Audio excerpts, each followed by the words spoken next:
Ingeniería del ocultismo. ¿Quiénes estaban afuera del Gan Eden?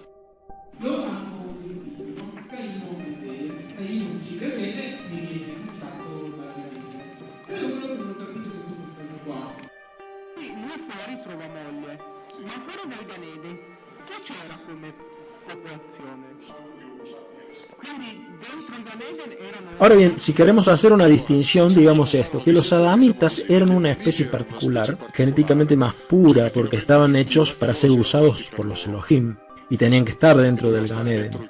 Después, cuando ocurre eso que no debía ocurrir, los Elohim empezaron a temer que los Adam se volvieran más poderosos, y para evitar que tuvieran acceso a las otras prácticas que estaban reservadas a los Elohim, los expulsaron. Los expulsaron afuera, pero eran sapiens comunes.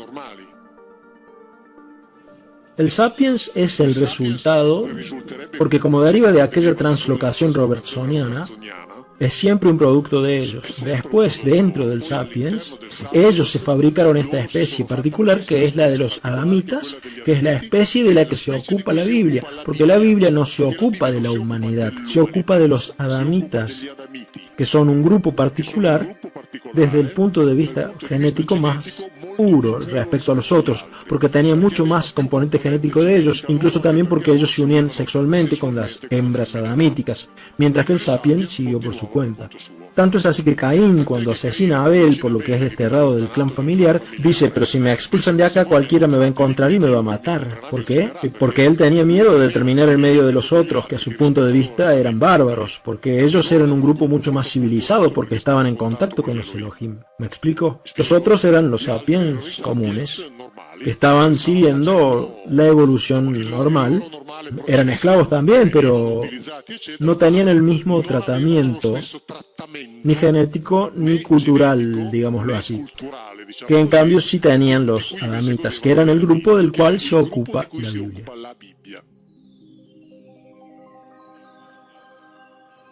Yo diría que a partir de un cierto momento sí. O sea, en el sentido de que pensemos en algo. Adán y Eva se podrían colocar alrededor del año 4500 a.C., es decir, son muy cercanos a nosotros. Adán y Eva, es decir, los adamitas. Y esto sale de muchos cálculos hechos a partir incluso de premisas distintas, entre 4500 y 4200 a.C. Cuando estos son expulsados de ahí, o sea, este clan, esta tribu, porque no es que era uno o una sola, porque para hacerlos reproducir había que tener varios masculinos, varias femeninas, etc. Cuando estos son expulsados, llevan al exterior, estamos en el norte de la Mesopotamia, así que después se expanden por el territorio, llevan al exterior todo su conocimiento. La antropología y la arqueología, ¿qué es lo que dicen? Que 4000 años antes de Cristo, en la Mesopotamia, aparece, sin ninguna historia precedente, una civilización completamente formada. O sea, Sumeria apenas aparece en la historia, ya conocen la escritura, el arte de la construcción, la agricultura, la astronomía, la matemática y la escritura. Ahora bien, tenemos un texto en el que se dice que un grupo culturalmente avanzado es expulsado del Gan Eden, que significa jardín cerrado, protegido, o sea, era este laboratorio en el cual no se podía entrar. Después llaman a ese lugar la Mesopotamia, y la arqueología dice que ahí, de la nada, aparece una civilización que ya estaba completamente formada. Si ponemos juntas las dos cosas, queda que los adamitas son los sumerios. Es decir, fueron expulsados de ahí, ellos empiezan a vivir en la Mesopotamia y de improviso aparece esta civilización, que teóricamente podrían ser propiamente ellos. ¿Ok?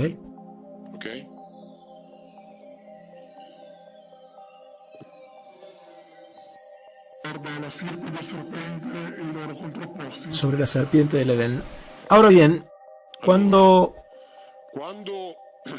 Eva hace lo que no tenía que hacer, es decir, cuando al parecer se unió sexualmente con un Elohim de quien habría sido engendrado Caín, el jefe de ese Elohim dice, de hecho, después ella se unió con Adán y nace Abel, Según el Génesis, el jefe de los Elohim dice que habrá siempre enemistad entre la estirpe de esta serpiente, entre tu linaje y el linaje de la serpiente. Es decir, al parecer ahí se identifican dos descendencias, dos linajes. Una que es la que digamos cainítica, que deriva de la unión sexual entre Eva, y en algunos escritos rabínicos está escrito que Eva podría haber sido violada. O sea, que fue obligada, digamos, a tener esta relación sexual. Y por el otro lado estaría la descendencia adamítica, que sería la pura, es decir, la que viene directamente de Adán y de Eva, digámoslo así. Es decir, de estos dos individuos que compartían ese patrimonio genético. Y así que ahí se hace esta distinción, se dice que entre estos dos linajes habrá siempre enemistad, ¿ok? Después de lo cual la Biblia empieza a confundir todo, en el sentido de que cuando se habla de los dos linajes confunden incluso los nombres, en el sentido de que les dan nombres iguales o nombres similares a los dos linajes, por lo que se vuelve dificilísimo identificarlos. Ahora, si como después, ¿cómo decirlo?, como vivían en el mismo territorio, es posible incluso pensar que en un cierto punto se hayan reunido de nuevo a través de la unión, a través de la fusión, porque en realidad vivían todos ahí, en el territorio de la Mesopotamia. Pero ahí son identificadas efectivamente dos estirpes precisas, lo que hace pensar, por cierto, que hay un linaje que deriva de esta serpiente, que sería este que, digamos, tentó a Eva, por decirlo de alguna manera, el que tuvo relaciones sexuales con ella, y serpiente en hebreo, o sea, nahash, la palabra significa también ese que tiene el conocimiento, que tiene la facultad incluso de prever las consecuencias de sus acciones, es decir, que era alguien que hizo algo intencionalmente para desafiar al jefe del Gan Eden, que no quería que esto ocurriera. Y por eso es que después aparece esta rivalidad entre los dos linajes.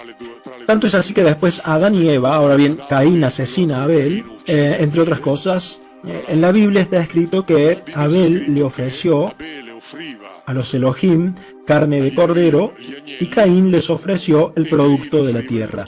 Y está escrito que los Elohim dieron con agrado el regalo de Abel y que les disgustó el regalo de Caín. Ahora bien, si juntamos todo esto con lo que decíamos antes, que ellos, los Elohim, amaban porque lo necesitaban, el humo producido al quemar la grasa animal, se entiende el por qué prefirieron el regalo de Abel, porque Abel les quemaba la grasa de los animales y Caín les quemaba pepinos, lo cual a ellos no les iba ni les venía. Así que también se puede dar este tipo de explicación para ese pasaje. Y como había esta rivalidad entre ellos, Caín asesina a Abel, después de lo cual Adán y Eva se unen nuevamente, y también ahí, analizando bien lo que está escrito en la Biblia, se dice que Adán tiene otro hijo que es su imagen y semejanza. Así que en realidad se podría de hecho pensar en otro caso de clonación hecha artificialmente para tener de nuevo individuos iguales. Todo eso si analizamos literalmente eso que está escrito. Así que tiene otro hijo, digámoslo así, que se llama Set. Set tiene un hijo que se llama Enos, y la Biblia dice que en los tiempos de Enos se comenzó a invocar el nombre de Yahvé. Génesis 4:25, en los tiempos de Enos. Lo que quiere decir que en los tiempos de Adán, de Eva, Caín, Abel, etc., el nombre de Yahvé no existía. Y esto es explicable, en el sentido de que desde el momento en que al parecer él, Yahvé, era un militar, él con los, digámoslo así, con los ingenieros genetistas no tenía nada que ver. Entonces, como sobre ese linaje de ahí originalmente trabajaban los genetistas, él llega después cuando ya estaba todo hecho, porque él ahí no tenía nada que ver porque él era militar.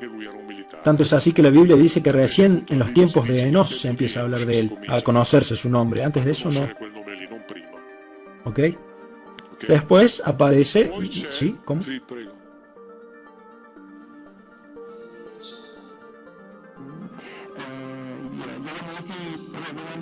Possono essere dei Sumeri. Allora c'è qualche possibilità che il popolo ebraico, discendendo dal popolo di Sem, dagli Avrim, possano essere gli Adamiti e che predicano il fatto di sposarsi quindi, fra di loro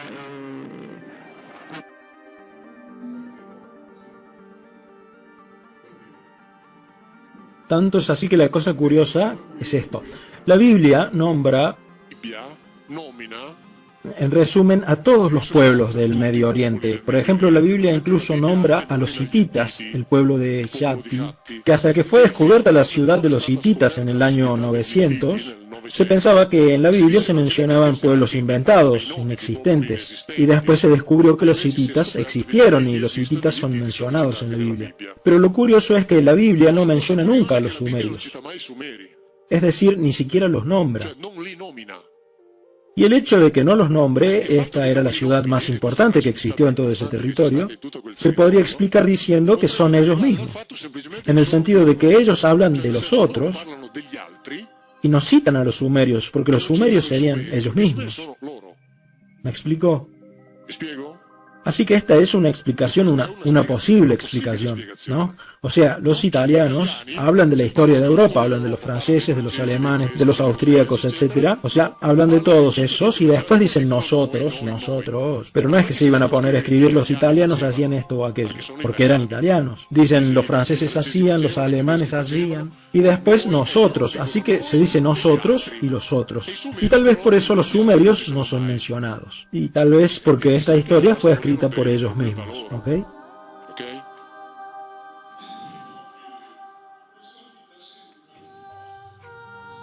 ¿Cómo, perdón?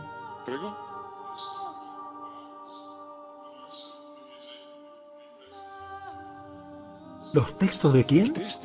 Ah, los cráneos, testi. Había entendido los textos, testi. Sí. En el sentido de que la dolicocefalía, o cráneo alargado, es algo que se encontró en varias partes del mundo, y siempre como algo relacionado con los gobernantes, o a la casta sacerdotal. Claro, por ejemplo, los faraones, pero también me refiero a la casta sacerdotal en la isla de Malta, y también a la dolicocefalía encontrada en el centro y Sudamérica, además de la artificial, la natural. Por ejemplo, los cráneos dolicocéfalos sin la sutura sagital, los cuales no son los que se producen artificialmente. Por lo general, la sutura sagital está ahí porque todos la tenemos, pero esos, por ejemplo, no la tienen. Así que por consecuencia sí están ligados probablemente a estas castas. ¿Qué tal? Buenas noches.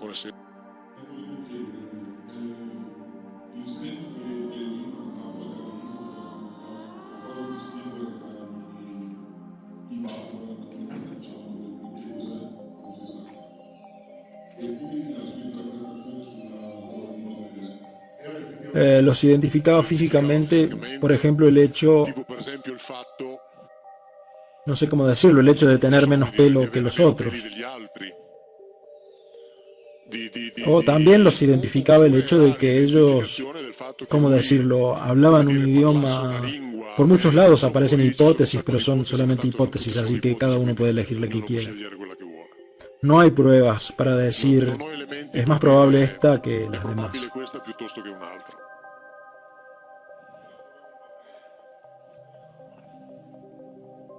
Ahora bien, en lo que respecta a la Torre de Babel,